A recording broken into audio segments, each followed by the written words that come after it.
Hello, this is ITU Telecom TV, Cairo in Egypt. And I'm talking with Laina Raveendran Greene, who is the Principal Consultant with GetIT, Get It, out of Cupertino in California.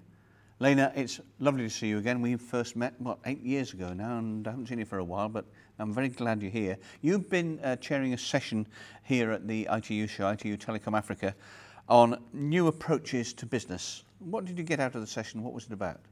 Thank you, Martin.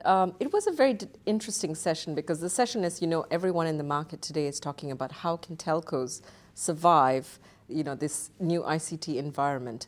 Are they just going to be utility players, or are they going to move up and offer value per bit, right? So in that particular model, what is the fundamental problem they're dealing with? They're dealing with how to increase revenues, how to reduce operating expenses, and how to either reduce CapEx or how to keep it stagnant. So we had a pretty wide panel. We had people who looked at it from different perspectives. The interesting part, I think, was we had a new vision of looking at another way of it reducing OpEx. And we had the introduction of looking at green technologies and seeing how green can actually help reduce OpEx and as well be a good corporate citizen to the world, right? So that was an interesting perspective that was offered.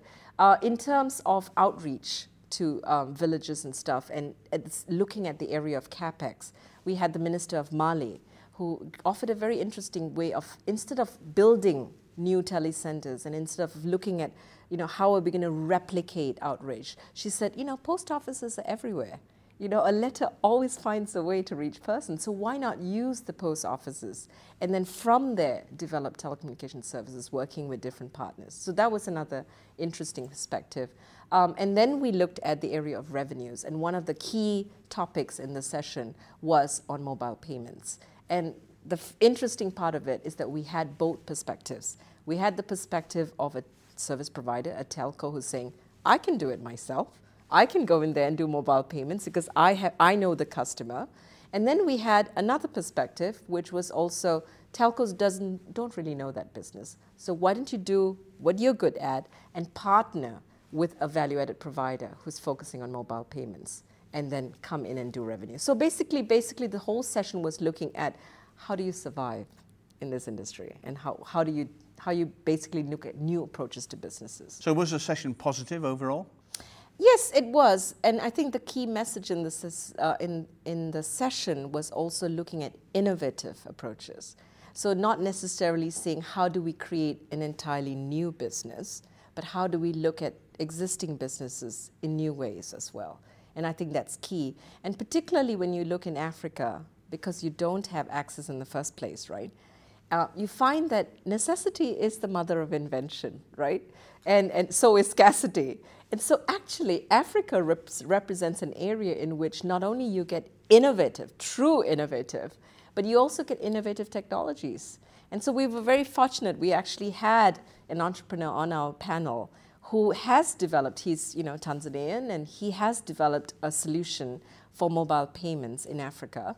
And has very ambitious means to go pan-Africa. It's already providing solutions to telecom companies in the region. So I think that's one of the exciting things that we saw in the session. I've been talking to a lot of people here at the show, a lot of Africans, and they've been saying to me, look, in the past, the West looked on us basically as a sort of basket case in the main, and they gave us some charity. They thought we'd alleviate a bit of poverty here and there.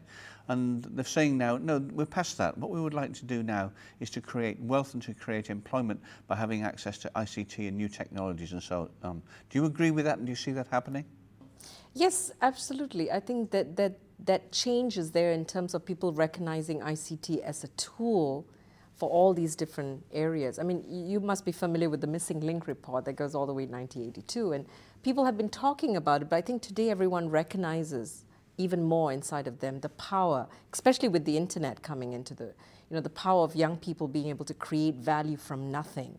So yes, access is going to be an issue and they want to have tools coming in. But I'm glad you asked me this question, because the other area that's very passionate about, that I'm passionate about, is actually Africa does have a lot of innovative solutions and innovative entrepreneurs, but they don't have the marketing capability, the marketing skills like Western technology companies have. So for a long time, people might say, well, you know, we've got this pocket of success in Egypt, a pocket of success, and you know, but we don't have a lot more. And let's look at the Western companies to see how we can give us the tools. But I'm saying that actually there's a lot of it here already. And there is a question of empowering what's here. You know, when I was in WSIS in Tunisia, I saw these huge booths from Intel and, you know, all the big companies. And I saw this little booth that really struck my attention. And it was a company called Uninet in South Africa who had a Wi-Fi mesh technology.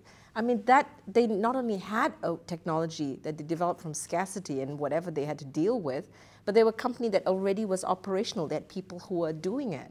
And yet, they were overwhelmed by this huge booth from Intel, and you know, Intel got the marketing booth. So what I'm saying is, yes, I agree with you that they should be asking people to give the tool, but what I would like to see is people being able to give the wherewithal to actually energize local entrepreneurs and energize local technologies, because these things can be exported.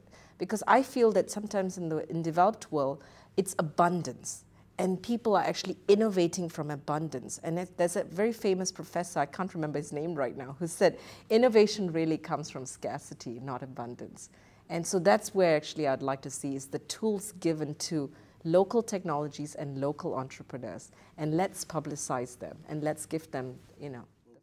Laina, thank you very much.